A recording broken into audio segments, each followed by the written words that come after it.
Umva nkubwire, hari umuntu uguriza amafaranga agahita kwishyura igihe mwavuganye, hakabaho n'undi uguriza amafaranga akakubeshya bikarangiriraho. Ese wowe wabubarizwa mu bahe muri abo bantu babiri mvuze? Niba warigeze uguriza umuntu amafaranga ukayabura bikarangiriraho, iyi video ni yawe ntigucike.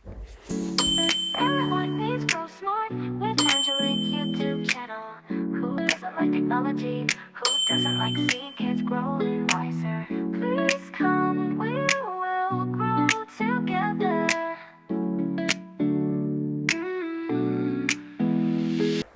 Hi beautiful people, mbahaye ikaze nanone kuri Grow Smart with Angelique. Niba uri mushya wakanda kuri subscribe kugira ngo nawe uze mu mubare w'abantu barenga 500 duhurijwe hamwe no kugira ngo dukure financially. Uyu munsi tugiye kwiga 3 types of borrowers. Hanyuma muri abo batatu tugiye kureba umwe kuri umwe, hanyuma kugira ngo umenye uko uzajya ubasha kubahandlinga mu gihe bibaye ko hari ukuguza amafaranga, umenye uko wabyitwaramo. Now let's go to type number 1. Uyu wa mbere yitwa responsible borrower cyangwa se the borrower with property. Uyu muntu kankwereka ukuntu aza kugira ati wambabari ukanguriza amafaranga 500. Nguriza 500, nari mfite deal, ndashaka gutumiza ibintu hanze muri China, hanyuma nkaza nkabicuruza, nyuma y'ukwezi kumwe nzaba nyakwishyuye. Urumva ko uwo nguwo ni responsible borrower, arimo arakuguza amafaranga kugira ngo abashe kugira icyo yimarira, kandi koko ari kukwereka deal agiye gukina iyo ariyo, and you are sure ko uwo muntu bizakunda. So that way ushobora kumwizera ukayamuha. Uwo muri responsible borrower rero ikintu cyiza kiwe nuko nk'uko aba yaguhaye ukwezi, aguma guha update na mbere kuko kwezi kurangira, akajya kubwira ati waramutse neza, dore tuvuge ko nge ndi Angelique narimo ndaguza amafaranga umuntu witwa John. Ba John bari hano ba John bari hano nimo bifate personal n'izina rinjemo gutyo. So urimo uraguza John, nuvuga ngo nimba natanze commande muri China, mitampa update John, nkambwira ni John waramutse neza, namaze gutanga commande, ibicuruzwa byanjye muri China bamaze no kubimpa, hasigaye gukora shipping. Hashira nk'icyumweru cyangwa 2 nkongera nkaguha update, nkambwira nuzi ko bya bicuruzwa byambutse, nkakubwira ni uzi ko biri mu ndege, tugakomeza nka updatinga, nkaguha amakuru kugeza cya gihe ukwezi kurangiye. Noneho hari igihe bibaho ko uko kwezi gushobora kurangira ukisanga ko ya mafaranga ntagura yabona kugira ngo yasubize.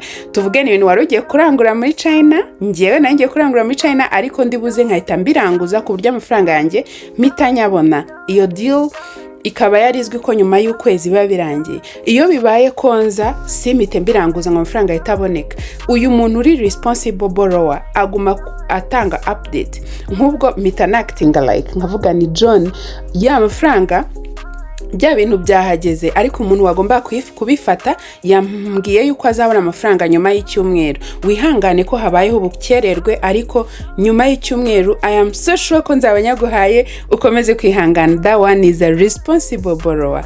Bene uwo muntu kumuguriza amafaranga ntako bisa, biraryoshye, ni byiza, kandi noneho urumva ubumeze nkaho ufashije undi muntu kugera ku nzozi ze agatera imbere. That is a responsible borrower. Kadukomeze ku muborowa wa kabiri, umuntu uguza amafaranga wa kabiri w'uburyo bwa kabiri. Let's go.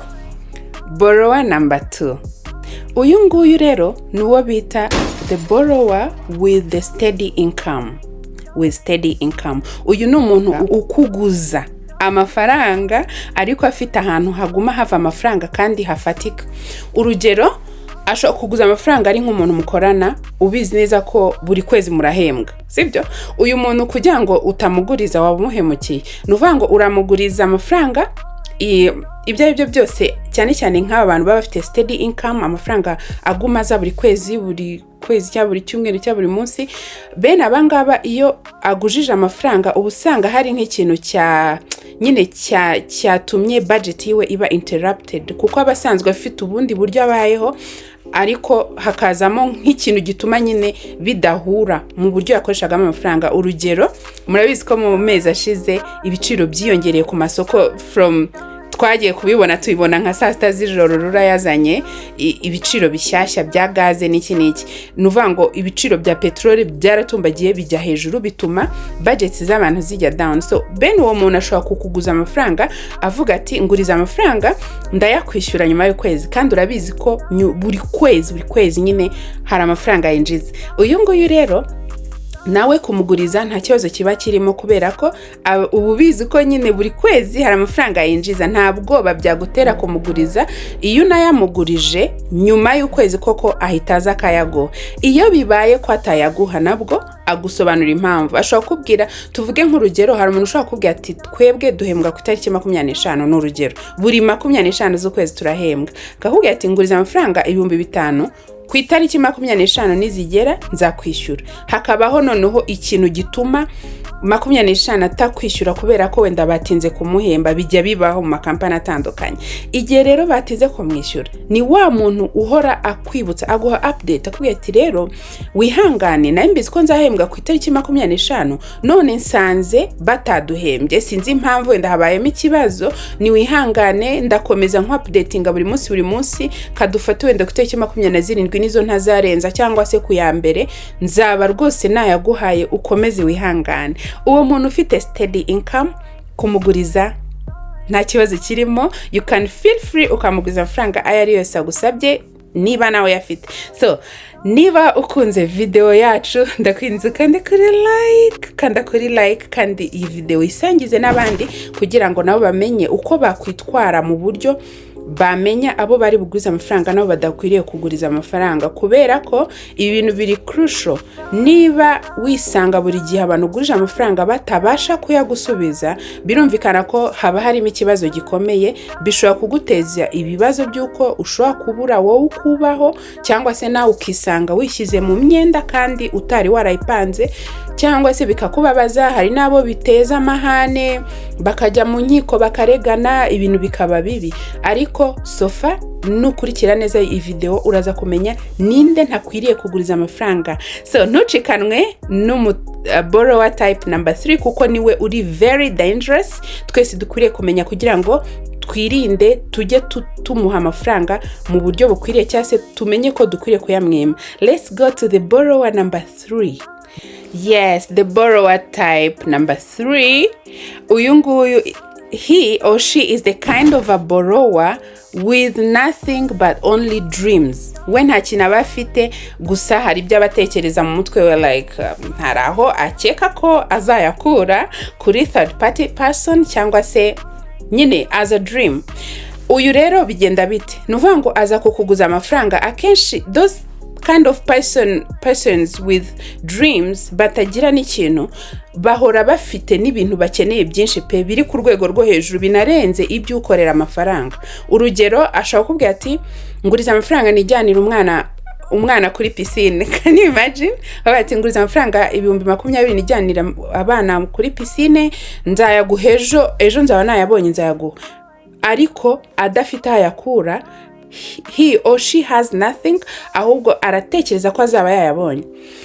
Uyu nguyu rero ari dangerous mu buhe buryo? Nuvuga ngo yakuguje amafaranga mu kigare, ntabwo akora, nta kazi afite, avuga ngo kazaba kamwinjirije, hanyuma ayo mafaranga abe yayabonye ayagusubize.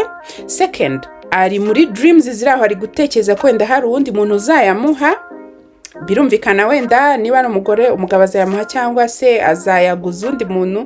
Mbese biraho, biri mu kirere, nta na kimwe afite, nta naho yizeye kuyakura. Bene uwo muntu nta na property aba afite, ngo uvuge wenda ngo afite ikibanza cyangwa inzu, usibye ko bene ayo mafaranga 20,000 sina amafaranga wavuga ngo wenda muzamutereza cyamunara cyangwa iki. Noneho uwo muntu bari very dangerous. Ikintu ugomba gukora ni iki ngiki. Icyo ugomba gukora tuzakireba muri video y'ubutaha, kuko ubu ntago twajya mu buryo bwo kumanaginga bene aba bantu. Video yari yo kumenya ubwoko butatu bw'abantu, gusa icyo ukwiriye kumenya nuko this third person abari dangerous. Ni umuntu dangerous, dakwiriye kuguriza amafaranga. Niwe wa wundi uzayaguriza, ugasanga niba umuhamagaye aragukupa, ntashaka kwitaba, akagera hagashyirama akadege rimwe na rimwe, ugasanga phone yayikuyeho pe, akayikuraho atitaye ko wenda hari abandi bantu bari buze kumuhamagara. nyine akagushyiraho kode ku buryo utamuvugisha kuri WhatsApp akakubloka mugahera ko mukaba abanzi kandi mwari inshuti. So urumva rero harimo ingaruka nyinshi ku kuba waguriza uyu muntu amafaranga. Rero muri video y'ubutaha tuzareba uburyo ki wa managinga bene uyu muborowa wa gatatu mukabana mu mahoro, nyine habeho ibyo bintu byo kuba yakubloka yakwihisha kuhura n'umuntu kuri mideni agahita yindura icyerekezo. Abantu babizi mumbwire muri comment section, mwe ntago bijya bibabaho nyine agahita yindura icyerekezo, urumva akumva ntiyanagufesinga wenda ngo aguhe n'ubusobanuro, wenda ngo nakubwiye ati sorry naraguhemukiye nagomba kuguha amafaranga yawe, ibintu nk'ibyo akagukwepa, cyangwa se nyine mugahita muhinduka abanzi. Niba mwavuganaga wamwandikira akakurya sine akakwihorera. Niba byarakubayeho drop a comment, muduhe comment hano tubivuganeho. Ubwo rero umuntu wese waba ufite igitekerezo icyo ari cyo cyose feel free, turi hano ngo tuganire, wanyandikira hano muri comment section. Kandi niba hari na video yindi ushaka ko nazagukorera nayo mwampa ibitekerezo mugashyira muri comment section, tukajya twiganirira nk'abantu bagize umuryango wa Grow Smart with Angelique. Niba uri mushya please ukore subscribe, ikindi kandi wibuke ukore share, hanyuma kugira ngo isangize abandi bantu benshi tubashe kuguma kwaguka. Turi kuzamuka, mureke tuzamuke tugere ku mbare 1000, turi muri 500 so thank you very much. Mugire umunsi mwiza, muhahe muronke kandi mwirinde aba dangerous borrowers muri no minsi ntago byoroshye. Murakoze, bye.